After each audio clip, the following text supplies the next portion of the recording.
Roll call. Lucas Boland, Here. Hugh Corbin Conlon, Here. Stephen Lux is going to be a little bit late. I'm here, Alex Klesko. Here. Jeremiah Osoko. Present. Jenny Heredia. Present. Rachel Marzon. Present. Alyssa Heim. Here. Greg Bueno. Presented. Kyle Kwame is excused. Kim Tran. She's sick. Yeah, she's excused. Victoria Verassi. Here. Rachel Escard. Here. La Tao. Here. Amin Amos. Here. Evan Peck is excused. Alex Serrano. Hi. Tate McAllen. Here. Colleen Shower is excused. Dana is excused. Sarah Bleasy. Here. Long Yi Chen. Long Yi Chen.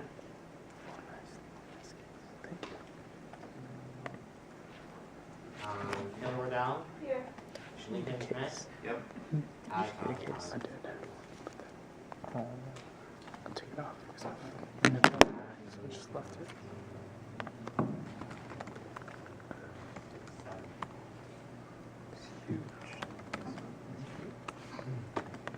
All right. Second order. All right. So coming out of, we had a lot going on at our last exec board meeting, so I'm going to try and hit some of those points that maybe not everyone's heard about so far. So Jeremiah's working on setting up a end of the year all HUSC celebration type of thing. There was, I noticed that a lot of different committees were working on setting up their own separate celebrations, and I thought it would be a good idea to maybe have one big one for everyone.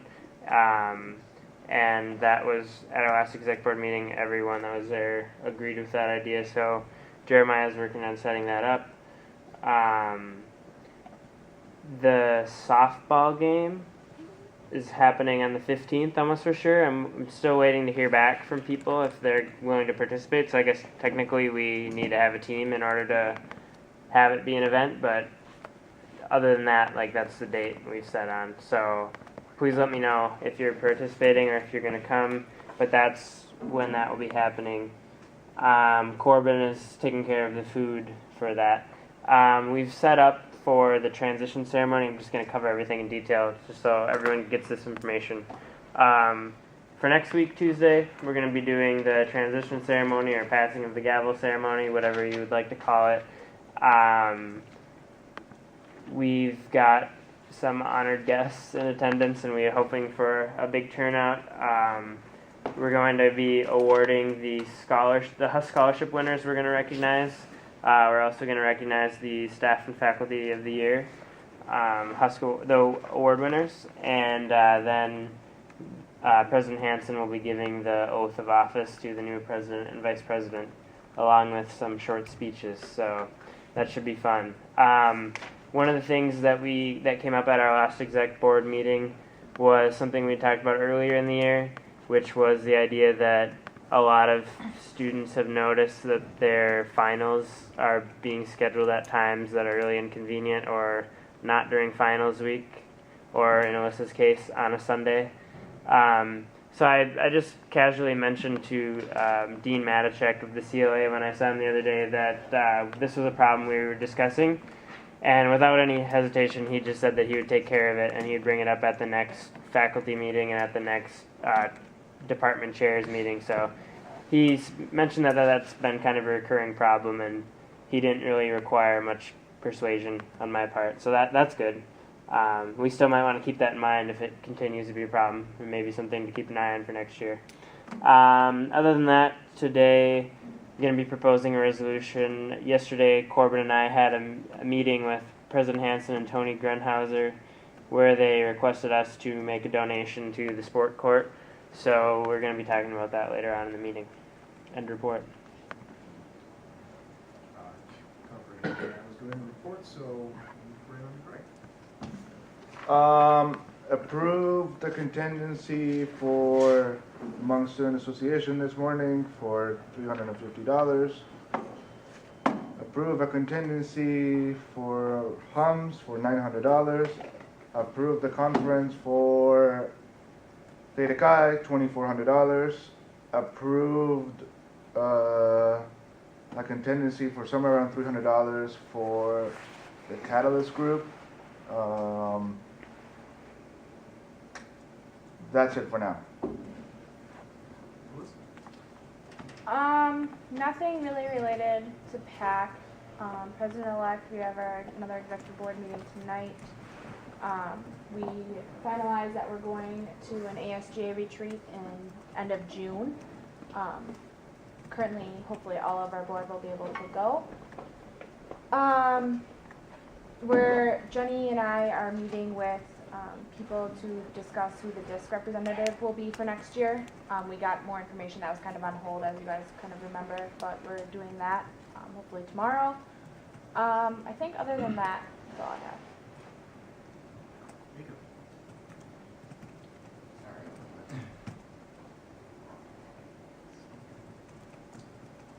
Alright, so as you guys on the email, the HUSC Provost dinner is this Saturday, May 10th. There are more people that can go than people that couldn't, so that is what it is. It starts at 5 o'clock. Students can leave whenever they can, so I know there's people that were they have to leave at around 7 or whatever, and they do that. You're more than welcome to, but it doesn't end at that.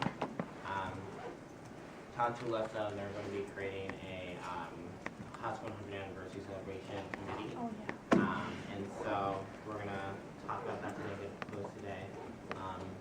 We do have a date again, which is October 10th from 3 to 5 in the Southern style. And we will have students on this committee, but there will also be alumni on this committee as well to help formulate that.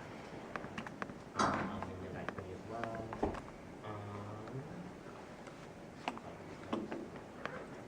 Steve? Can you come back to me? So it has come to my attention, the OLOG meeting was supposed to be this Sunday, but it's Mother's Day and I forgot.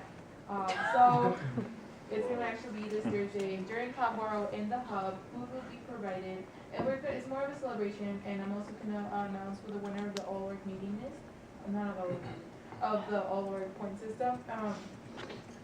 So that would be that, and I'll also be handing out the transition binders, and me and my committee will be meeting today to build those. Like Lucas said, I was working on the banquet. The best day from the schedule so far from Doodle seems to be Saturday the 17th. Just waiting on a couple more people and then we'll be good basically. Secondly, Alex Arana was working on a capital improvements for public transportation, which came up where we're talking about safety and security a while ago, basically of what can we do to provide a better, I guess, knowledge about transportation around Hamlin. And he basically prepared a packet that can be able to go into the residential life bags for next year. You want to talk a little bit about it? Or? Sure, yeah, it's just a tutorial that's written for just about any student who has really no clue about public transportation, or even one who knows a lot. Fare prices, just a lot of notes about how to navigate without getting lost, a lot of safety and prevention tips. And then a list of necessities that can be found through particular routes like the 84, and then a list of excursion ideas. And yeah, it's just a comprehensive tutorial for people to be able to get around and get what they need without having to get an escort. And in the email that you sent me, it also includes the light rail routes, basically, so that will be on there for those. And none of us in here probably know how to use the light rail as of now, so that should be helpful to all of us. And report. Great. I was going to go to the end. Sure. He didn't say. Okay. PRC is still doing a lot of stuff to kind of wrap up the year, but I don't really have a whole lot to report to the General Assembly. Charles? Can I go on? Yeah, me. Is that allowed? Can I report under? Okay. So recently I found out about the Microsoft Home User Program. Basically, if you have a Hamlin email, you can get Microsoft Office for $10. What?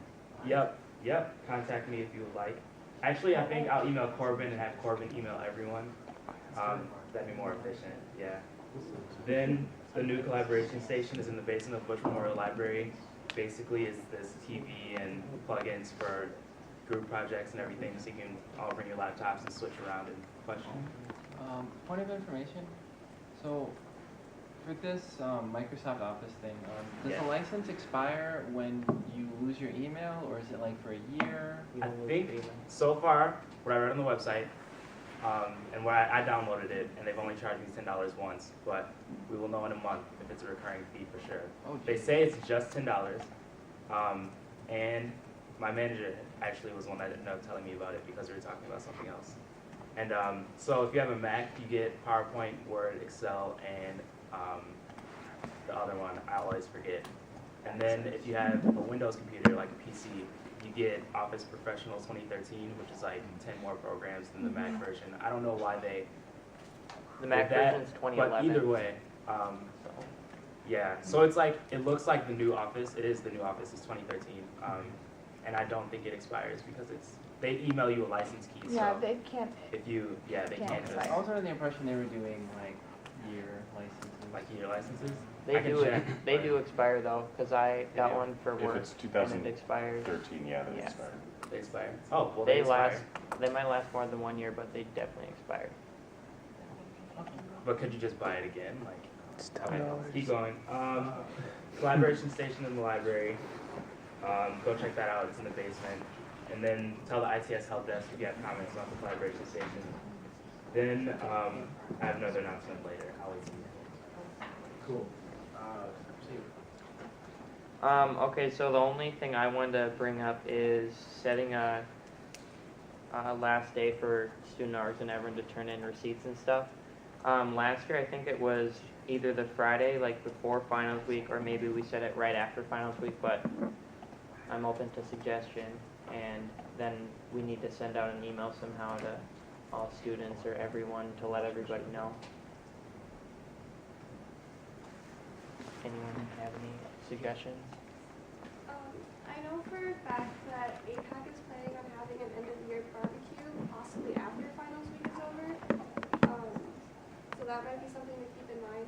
I don't know if you want to do some sort of special reception. I'm still gonna be around for May and then most of June, like checking back at the office every now and then. But last year we ended up setting the deadline and then we said for special cases just let Stephen know so you can look out for it. So maybe we could do that again. I think a good deadline would be graduation day because you shouldn't be planning any events pretty much after that. Like some people at web time you're done with finals may still be around here, but after graduation you shouldn't be doing any more events. So Okay. that would That's be a good idea idea. to have. Oh yeah, and then we can also include in the email that you can't apply for any of the special HUSC special accounts anymore after whatever date. So, guess that's it then.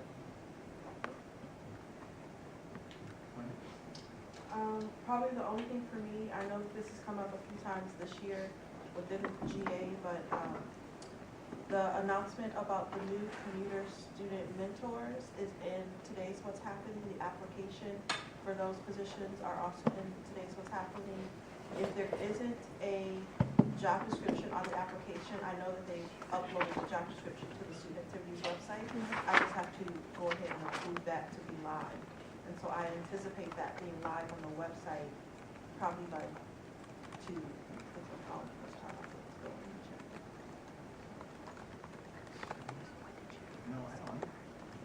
Unfinished business?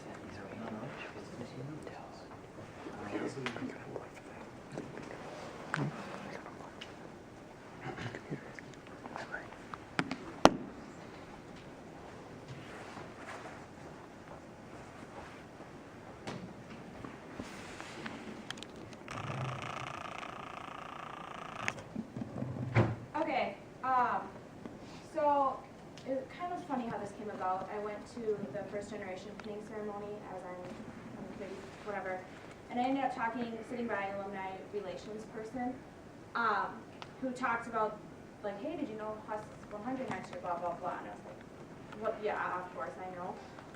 So then she was like, do you have a committee that we can talk with on a regular basis, weekly, monthly, whatever, to get all this stuff set up?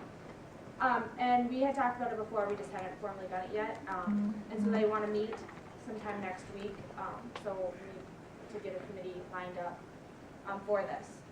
So you can read this, I'm not going to read it to you. Basically, the members will work collaboratively with alumni relations to plan the event, get past HUSC presidents there, things like that. I'm proposing that Lucas, Miko, Jenny, Taylor, and I be on the committee to plan this. If we go any larger, it'll be hard for all of us to meet, as alumni relations wants like 4 of their members there every time also. So if we get any bigger, it'll just be unproductive. So I'm proposing this. Yeah, any questions? Is this 100 years referring to this campus? It's like HUSC's 100th anniversary. Oh, I'm sorry. For some reason I thought it was Hamlin's. Never mind. Hamlin was 116 April, I think. Yeah. Okay. I completely agree with the idea behind this. Just as a practical matter, it might be good to have a section that designates who will be the chair of the committee, just because that's pretty standard for a committee to make sure that you have a chair, and then that we know like who's going to be in charge of scheduling, just so it doesn't fall through the cracks or anything like that. Okay. Do you have a? Well, I would move to add a section to amend so that just right after the names of committee members, it says that Alyssa Heim will be the chair of the committee. But I mean, I hope if anyone's opposed to that, they can speak. Otherwise, I don't know. Is it possible to do by consensus, Corbin, if no one is okay? Also, just a really picky point. I think that the part where you name I'm not sure if that would be a whereas or be it resolved, but I guess that might be kind of too nitpicky.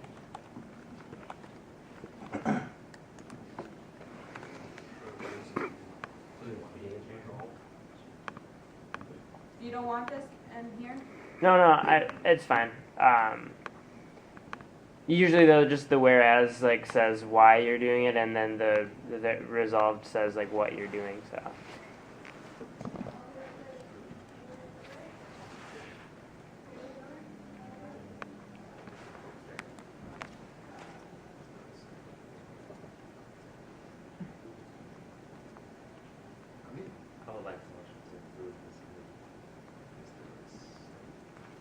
Second.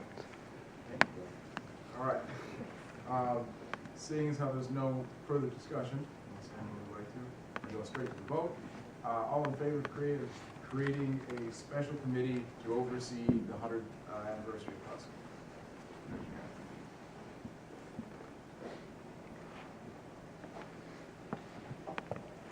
All right. All opposed? Awesome.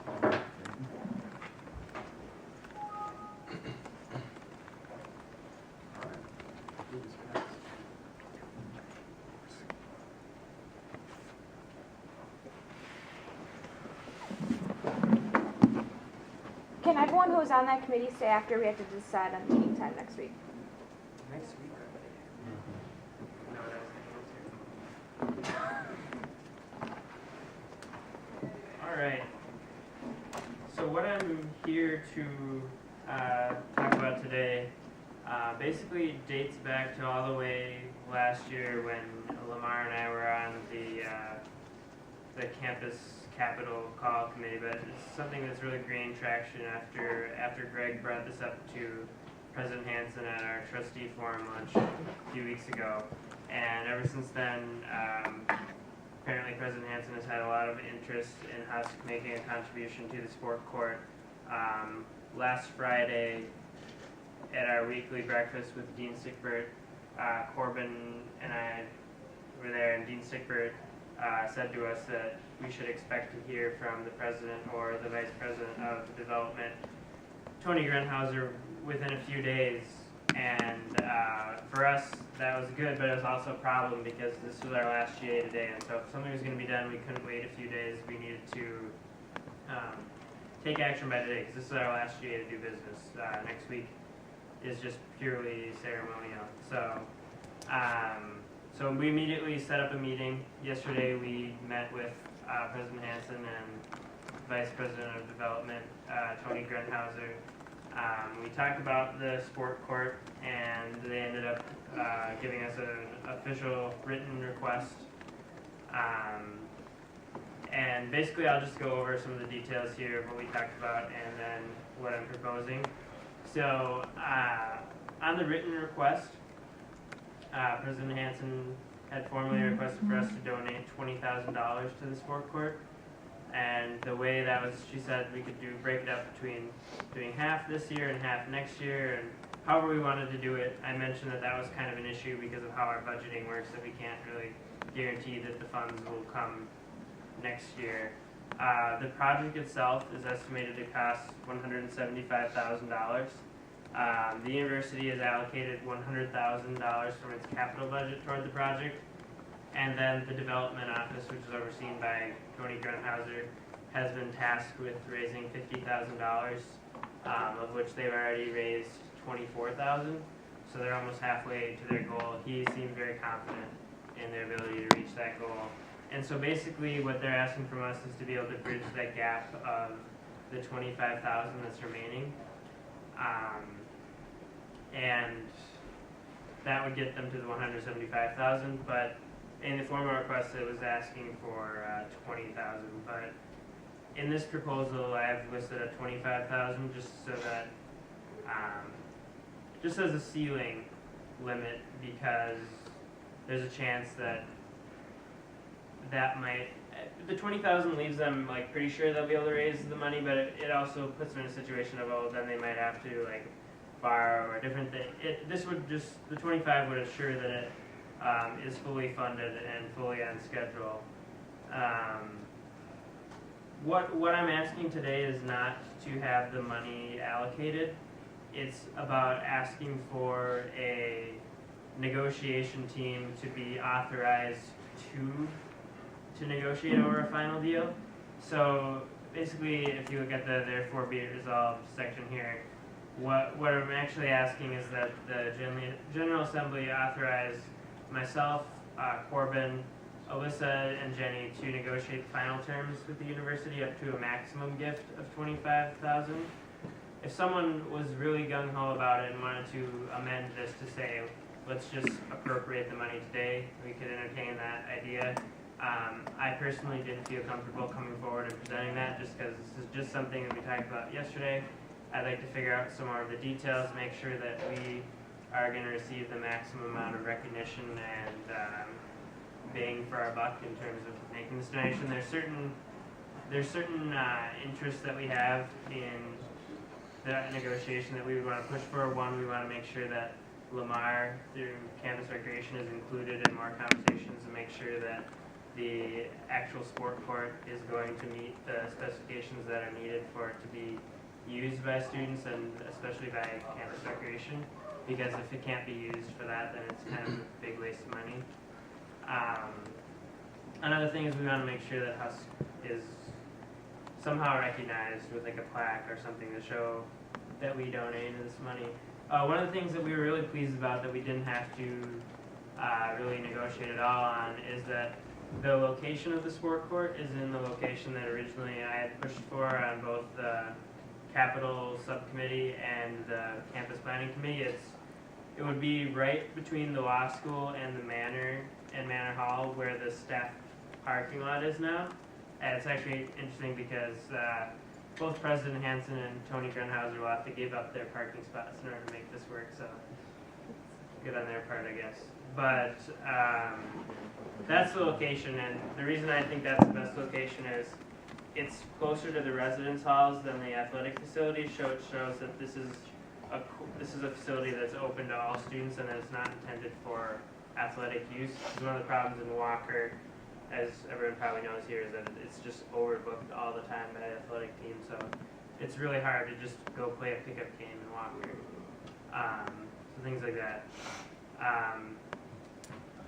Basically, I think that really covers what I've got to say. One of the things I just wanted to address before it's brought up at all is that this isn't the first time this has been done. In 2010, HUSC users are found to donate $20,000 to the Anderson Center. And although the reserve fund is set up originally to remedy extreme and unforeseen circumstances that threaten the well-being and long-term stability of HUSC, there's a precedent for doing this with the money, and I also might argue that the long-term stability of HUSC is threatened by hoarding students' money, and I really think that that's downright embarrassing for us, the amount of money that is just kind of sitting in a bank account. So this is one way to put it to good use. So that's really all I have to say at this point. I'll open to the floor. So I've noticed living in the Heights that it's sometimes very hard to find a parking spot for students, especially who live there, because faculty park there during the day. So if we're removing more parking spots, I'm just wondering that if this passes, can there be some sort of discussion about who can park in the Heights parking lot? Something tells me that there's going to be a bit of overflow. I guess I can just say that the majority of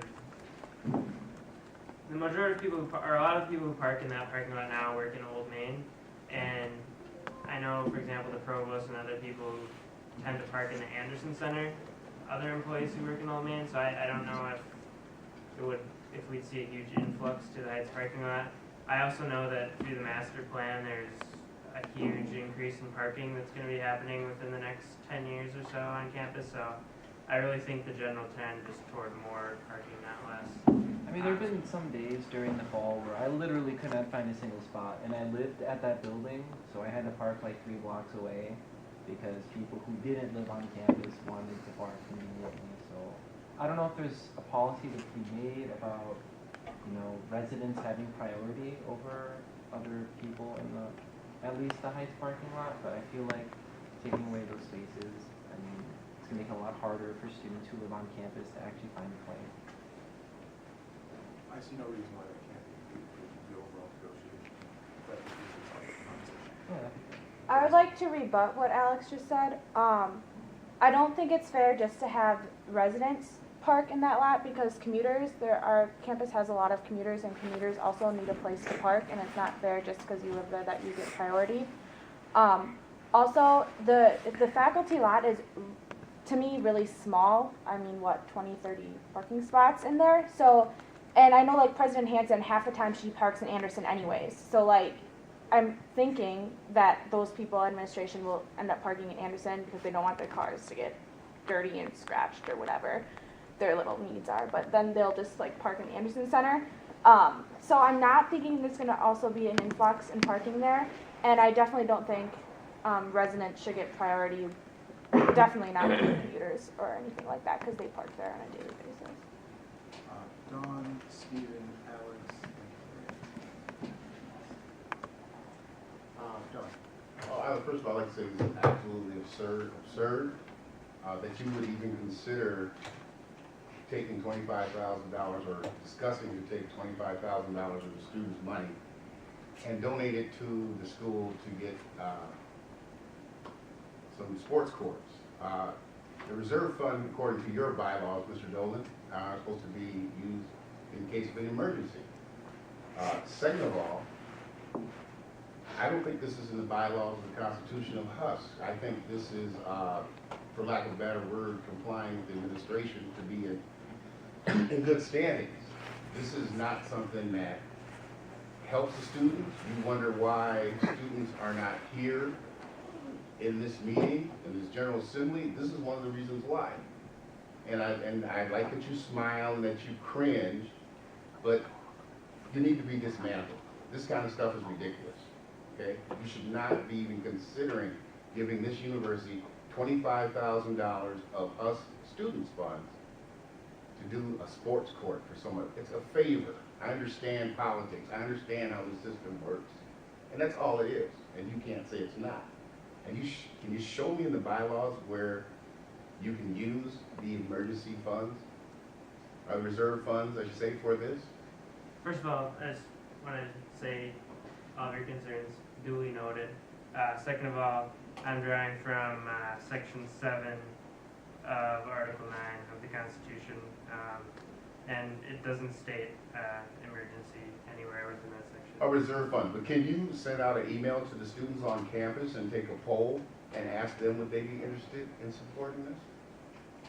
Point of order, can we keep going with with the hands that are up, and so we can keep the discussion going?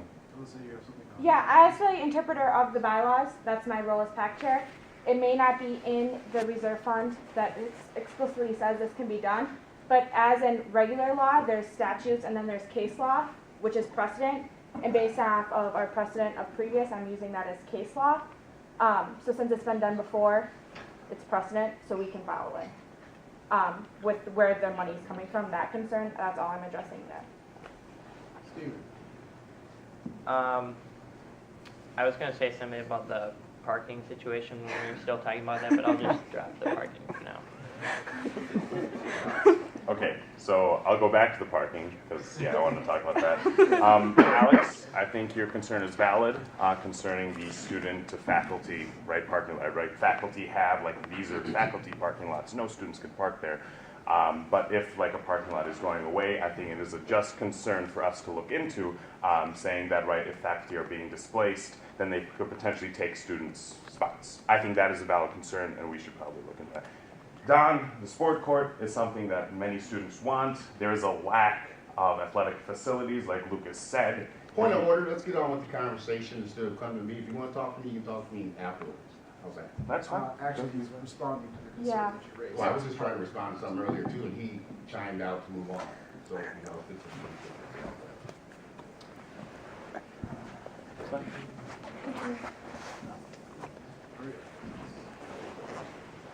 I was just gonna say something about parking too. I don't know the details about it, but this summer they're demolishing the White House and all those houses to make more parking. So I don't know who is gonna be designated to park in the parking lots, but that might be part of the idea between getting rid of one parking lot, because there will be more parking next year. That's all. Directing by it. Yeah. Lincoln? I don't care so much about the parking spots. What I'm worried about is we're gonna have to dig up the parking lot. It seems like it might be cheaper to move it to the south of Drew Science Center, which I think is a better spot anyway, just because it's more centrally located and close to Anderson Center. And I think it would just look cooler. So I'm interested if it would be cheaper to do it there than to do it where there's already a parking lot. Like to remove the grass instead of concrete? Yeah. Like by the star in that area? In that area, yeah. We can throw out that idea. I honestly think that the train is leaving the station kind of at this point on the location that I think they've started to line up contractors and everything like that. So I don't know that really we can accomplish that big of a change at this point, but if we can mention it. That's on the hill too, I think. Come on. Yeah, I was just had a general question on what were they thinking of specifying as putting into the sport court? Okay, I can respond to that. So it's meant to be it's a multi-purpose surface, so it can be used for tennis, volleyball, basketball, mainly for spring, summer seasons. And then it would be made of a material so that during winter they could flood the surface, and then they would have a skating rink on it. So it's intentionally for multi-use. So if it's going to be a multi-purpose space with volleyball courts, etc., where would the poles be stored for that, and how would they be used based on students' needs on what sport they want to play there? If I had to guess, since I don't have an answer, I would understand that a lot of it would be done through the campus rec, rather than being close to the campus. The whole point is to create a separate space that is recreation rather than So I know it doesn't necessarily say that you can't do that in there, whatever we were discussing earlier, but what if we just, how set is using the reserve fund for it versus other accounts that we have? Because I have some other ideas. I guess I'm not really committed to one fund or another in terms of how we do it. I know that one of the things I mentioned here is that based on what came up at one of the last G.A meetings, we can't use the capital improvement fund anymore this year. So I guess that's where I'm coming from. And I agree with that, but I was just thinking that just looking at the amounts in both the accounts, since they're both about the same, the reserve and the capital improvement, it doesn't really seem like we should be taking it out of the reserve in the first place, so would it be, I guess, less breaking the bylaws to just pass a vote to extend the use of the capital improvement for it? Because I feel like the capital improvement, you know, it is a capital improvement itself, so it should really be coming out of there. I think what happened when we talked about this last time in BER for using the capital improvement was we'd have to refer it to PAC for a week and then it had to come back. So it wouldn't. Yeah, like I don't have an opinion either way. But just logically thinking, we don't really ever get to, HUSC isn't in a like financially unstable place, so we don't really use the reserve fund. So I like Lucas's opinion. It's kind of a shaming that we're just hoarding students' money there when we could be putting it towards a student use facility. That's my opinion. And we could use the capital improvement fund and extend it however we would do that. But just the reserve fund, I feel like this is a better use of it because we never use it anyways. That type of thing. My concern is that we kind of put our foot down and not allowing any more capital improvements when there were several still in the works. And I think that it would be very hypocritical to now say, well, we can just use the capital improvement fund when we want. So that's really where I was coming from with this.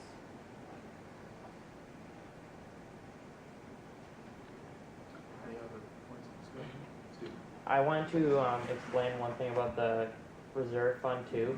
So in order for the reserve fund to even be touched or used at all of the surplus of all the HUSC rollover accounts would have to be first completely used. Because like if one account goes negative, like last year a couple of student org accounts went negative, how accounting does it is they just basically take the entire surplus amount of all the accounts they're supposed to roll over, and before they roll that over, they fill in the amounts that went a little bit negative first. So the reserve really doesn't get used very much in the first place.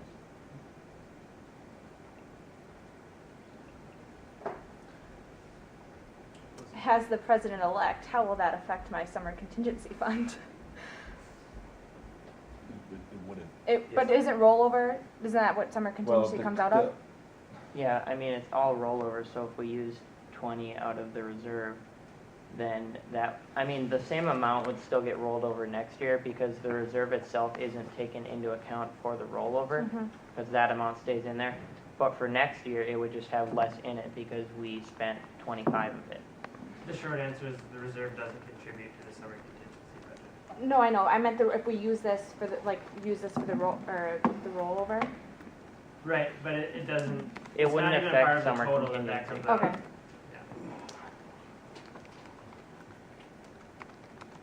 Any other further discussion?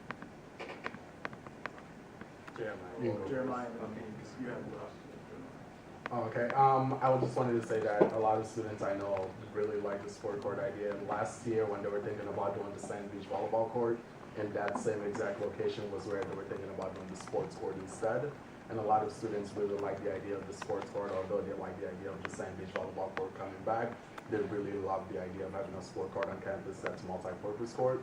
So if we could have that, that's a huge interest for the students, and that's something new that we bring into campus basically that no other university around us basically has. So we're going to be, in a way, up in the standards of Hamlin by students coming here, checking the different facilities that we have, whether or not they're athletic students or whether or not they're just part of the general population. It's still something that a lot of students would love to have on campus. What timeline did they want? Like, did they, like, best case scenario, we approve this today and then they build it this summer and it's ready in the fall? Or were they thinking of building it like throughout next year? That was literally the first one, which is. The first one? Yeah. Their goal was to have it finished by the end of June. Yeah, it's set for construction this summer, so I guess we're kind of bridging the gap. If we gave 0, I don't know that it would be constructed. It would probably depend on how much money they're able to raise within the next few weeks, but if we give somewhere within the range that I'm proposing, it will be done over the summer. Well, I think right now it looks like the best option is to, I mean, we're going to vote like however we vote on this resolution, but the most legal way, like if you go by the Constitution and the bylaws, the only thing I can think of is if like all the students like protest in front of Old Main, and it's like if there's enough, I'm saying if there's enough student demand, we could probably make this happen and say like, yes, we have the Constitution, but if every student wants it, then they want it. But like we pass things by a 2/3 vote, but if all the students want it, then they want it. So I think, I'm not saying anything, I'm gonna end my. I can just attest to like the number of students that are in Hutton every single day playing basketball. We kick a great number of kids off the court in Hutton for practice, like every single day that we go in there for practice. There's always people in there using it, so I can attest to the fact that there are a wide variety of students that would like want this and use this court. What I had spoken, I think it maybe even was to Jenny yesterday or something, was going back to Amin's point. I don't think students are going to care where we get the money from. I just think they're going to care that it comes from somewhere and a court is built. So like they're not going to like say, hey, HUSC violated this bylaw and they were supposed to take it out of this fund, but they took it out of this fund. Like, do students even know that we have different funds? No, like the majority of people don't. They're just going to notice HUSC gave this money to build us a sport court. Like, thank you. They're not going to be like all nitpicky on, like that's my opinion on how this is going to take effect.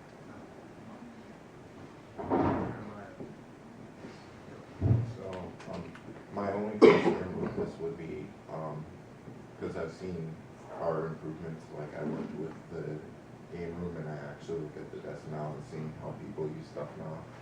Yeah, there was a lot of use early on, and it's died down a lot, and people keep breaking stuff.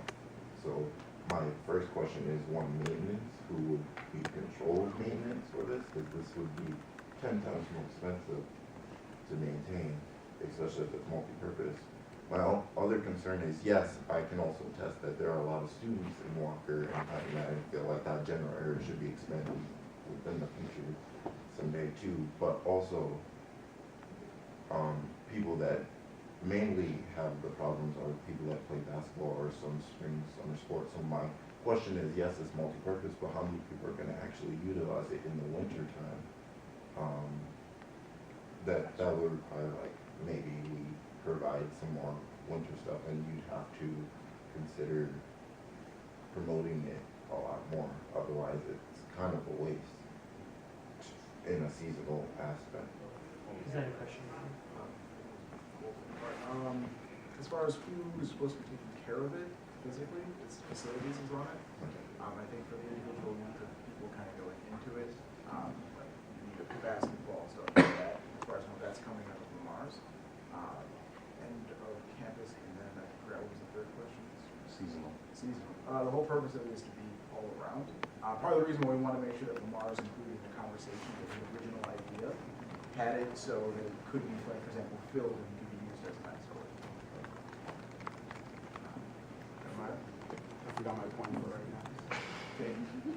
I was gonna say that since it'll be winter, I mean, it can be flooded. That's hockey and skating, so it will be used quite extensively. I know I have members of the hockey team people that are just like skating come up to me and try telling me to bring up the skating rink. So I figure this will be close enough.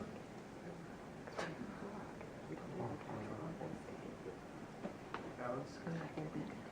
Students like it. At the end of the day, that's it. Students like it. Students want it. It's 4 seasons. It adds more athletic facilities on campus. Just like the beach volleyball court, it allows people to be more active outside all year round, nonetheless, and have an ice rink, which is, I know there's looking to be a lot of hockey players. Students like it, and they want it. I think the bottom line of this is the main point of this resolution is to approve that they negotiate up to $25,000, not necessarily by the time we vote on this, we're given $20,000 or $25,000 away. It could be that when they come to negotiate and when they're in the middle of it, they get a few more donations, and it ends up being $5,000 that they need to complete the entire thing. So I think all 4 of them that are listed on there, will make the best interest for the rest of us. Duly noted that both of them are president-elect and vice president-elect for next year, as well as president and vice president for this year. And seeing as in they both have good intentions for it, I think that we should vote on it. Okay, I've heard enough. As a person who started this project, I want to know why was I not informed of this? Lucas. Well, I guess I just want to say, first of all, Greg, you weren't the person who started this project. This has been something that's been under discussion for 2 years.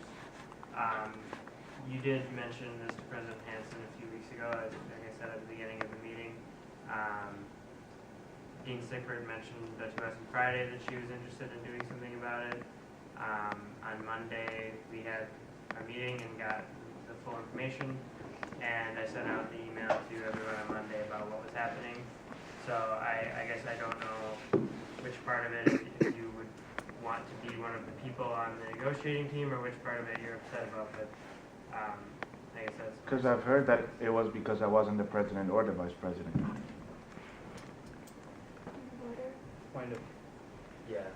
Point of order, I don't know what is happening. Is it, like, what's the talking point right now? I want to be involved in something that either Steven or I should be involved in. We're thinking about spending a third of what our yearly budget is, which I'm fine with it because I was the one who started the conversation this semester. That's the only thing I'm asking. I would like to be informed and not receive stuff through an email. I spoke with Corbin yesterday about it. I was expecting at the very least a phone call to get to know what the hell was going on. And about the bylaws, that's something I leave to Alyssa.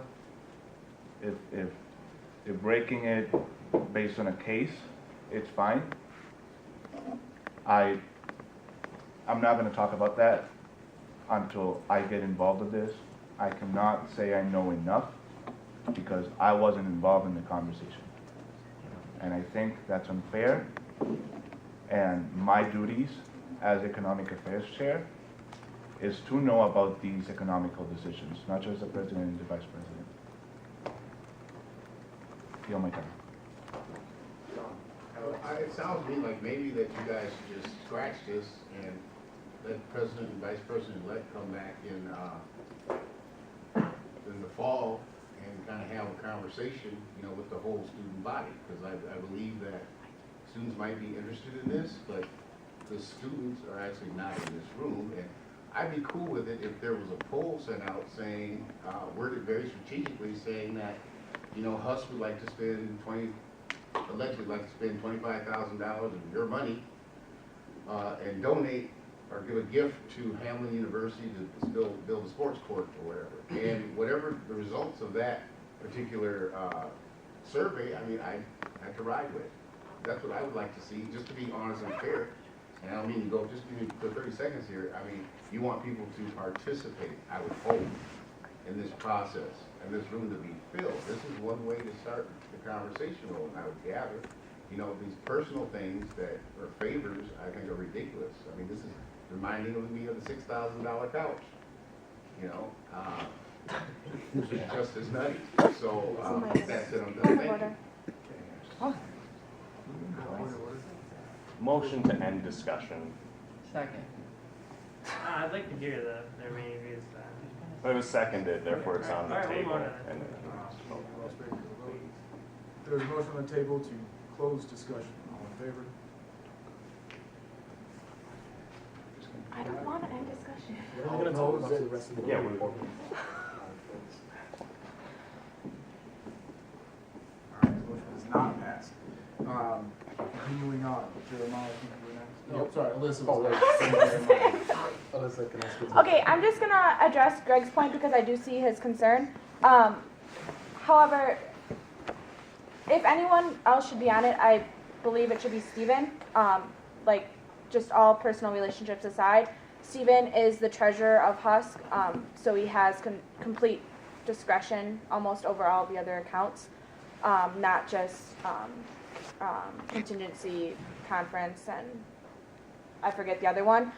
So if we're going to add someone to it, that's who I would suggest. If we want someone that deals with the money regularly on HUSC, that's who I would add. That's all I want to say. I think in terms, like Don said, is really important. The poll idea, for example, that's something that we can definitely do. We can do it towards the end of the school year. We can whip up something really quick. It really doesn't affect, by the time the poll comes in, if the poll says, well, most of the students don't like the idea of a sports court, but we won't continue on with the negotiation. But today is the last day that we have to do business. If we postpone this summer is when they're thinking about getting this done. We're trying to be part of this. When we're coming up with the idea of the game room, part of the ideas that we had in mind was that maybe we'll look at the university to see if they wanted to donate some money, but we said that was majorly just HUSC that was going to be donated, but for the sports court, Lamar has come to us last year when he was talking about the volleyball court to see if we wanted to talk about it, partake in it, something like that. And this sports court is the first time that we'll have to do this, except for the exception that he mentioned in 2010. So I think I'm about to leave right now, so I'm going to vote for yes whenever the voting comes up. But I just can't vote for it. Proxy vote. Yeah. Yeah, so I saw Alex, Rachel, Don, Alyssa. Okay, so there have been some investments that have been made on campus that haven't been maybe the most. Okay, there's a tree over there, the butternut tree by the Anderson Center. It doesn't really thrive in this climate. I think it was like $5 grand. Anderson Center was built around a dining service that really doesn't serve the students that well, and the entire facilities are made for Aramark. There are some decisions that haven't been made well, I don't think. This is not one of them. I mean, it's needed. We're only pushing this through because there's a window, and like, this is not a political favor. Like, Linda Hansen can get this money somewhere else. She's giving us an opportunity to exhaust some funds that we're not really using and do what HUSC is supposed to do, which is to provide capital improvements. So we should pass this, either reduce the amount by 5 or 10,000, or everyone vote to take it out of capital improvement. I don't know, but if this fails, I'm going to be very disappointed, because this is not a couch. This is something that is going to provide entertainment and fitness for a lot of students. Like, let's just do it. I agree with Alyssa's comment about bringing someone in from the financial side. I think as far as stakeholders from HUSC, it is, in my opinion, a no-brainer to involve someone from the financial side. My question is there any way to incorporate putting Steven on this list today, or is that something that, as far as process goes, we'd have to do some sort of turnaround to rewrite this to bring it back because we need to pass this today if it's going to be. We can do it. Today. Okay. I know we only have like 5 minutes, and I don't want to bring up another huge discussion about adding other people to the committee, but does anyone else have any suggestions for the committee besides me? Because we only heard from one person. I would like to be in the committee. Yeah, and Greg.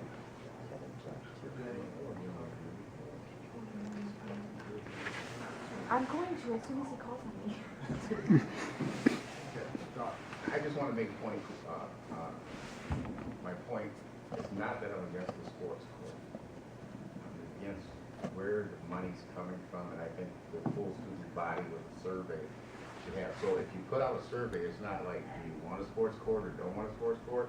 It's more like, do you want to spend $25,000 of your money for the sports court to assist family in getting this done? It's the money, not the sports court. I motion to limit discussion to 2 minutes. I also motion to add Steven to this. Well, then I can't have another motion. So I have multiple motions, but the first one is to add Steven. First, to limit discussion to 2 Oh, yeah. minutes. We will bypass discussion of that, go straight to the vote for time's sake. So all in favor of limiting discussion for the next 2 minutes? Okay. All opposed? Fantastic. Motion passes. The second motion on the table is to add Steven to this as a representative from the financial side of HUSC's development. Although we'll also be skipping discussion to go straight to the vote. So all in favor of that, please raise your hand. All opposed? Okay, Stephen will now be a part of this. Alyssa? I motion to approve this. Second. There's discussion on it. We still have to, I guess we need to finish out discussions. There's 2 minutes for discussion on this. Please, make your points quick. I mean, If this gets passed today and we find out students really don't like this, couldn't we just stop and dismantle the committee later? Even if we don't have general Yes. assembly? Yeah. Could it- We're not approving $25,000. We're approving the committee to committee negotiate. Talk about it. Yes. Okay. all right.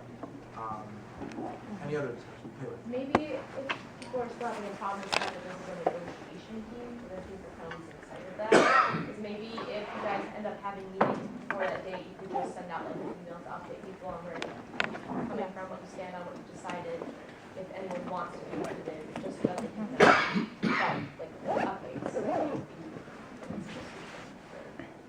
reason why not? Rachel?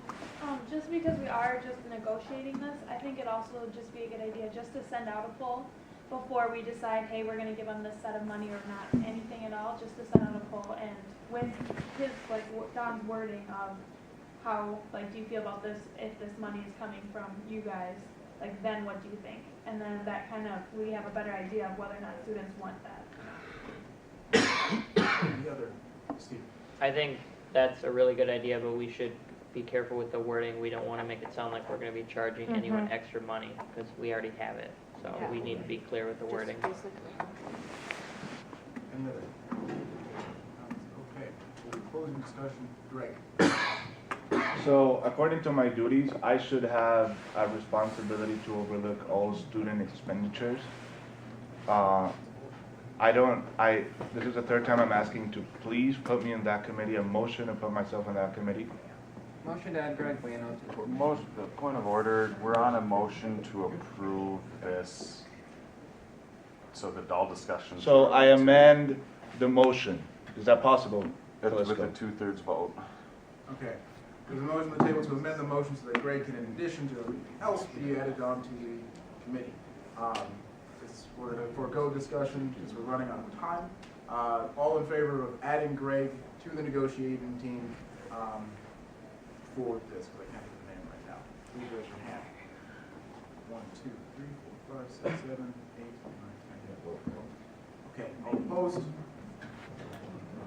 Okay, Greg is now on the, is also in addition to Stephen, is the on the we need to finish out the motion. This is a 4/5 majority vote. Discussion, okay. No, we've had discussion.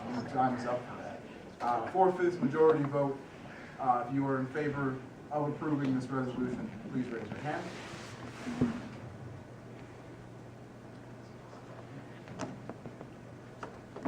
All opposed? All right. Okay, everyone who's on the 100th anniversary committee needs to stay.